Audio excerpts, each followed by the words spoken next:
18th hole, Scottie Scheffler pulled his tee shot left on Saturday at the Masters, put himself in a situation where he was going to take penalty relief for an unplayable lie. You have up to 3 minutes to search for your ball. The search time doesn't begin until you or your caddy begin that search. So the other people searching for it, great, it's helpful, but the 3 minutes hadn't yet started. They did find what they thought was his ball. He crawled into the bush, wanted to identify the ball, couldn't see his unique mark on his ball, so he put a tee down, an artificial object, to mark the spot of his ball so that he could lift his ball to identify it and return it back on its original spot.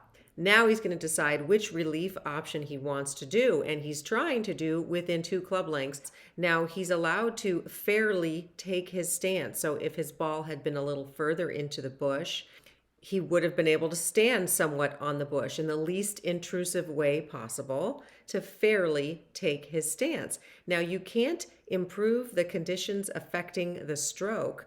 So when he started looking at where he might be dropping within those 2 club lengths of where the ball is currently sitting in the bush, no closer to the hole, when he began examining that, he did ask the rules official about moving pine straw. And he said, Scottie said, isn't pine straw the same as a loose leaf? Isn't that just a loose impediment? Can't I move that? And the answer is yes, you can, and it is a loose impediment, but you can't improve the conditions affecting your stroke. You can't clear a path, and so you couldn't grab a whole bunch of pine straw that contained dirt with it.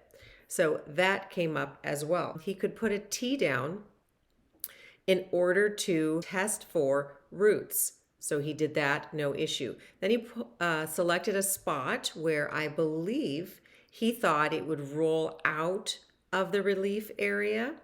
And therefore, which is perfectly legal, you want to drop it and have it drop and hit the ground within the relief area. And it needs to stay within that relief area in order for that to be a good drop. Well, the first time he dropped, it didn't stay in the relief area.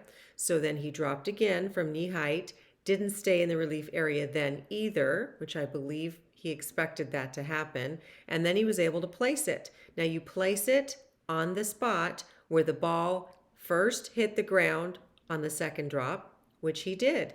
Now the ball would not come to rest on that exact spot. So you're going to place it on the nearest point that it will come to rest. The announcer thinks that he's just going to hit a chip shot, that he won't have a great stance, that he's just going to get it out in the fairway and advance it 80 yards. But nope, he gets it all the way up to the green, pretty close to the hole, rolls off just a little bit, and makes bogey.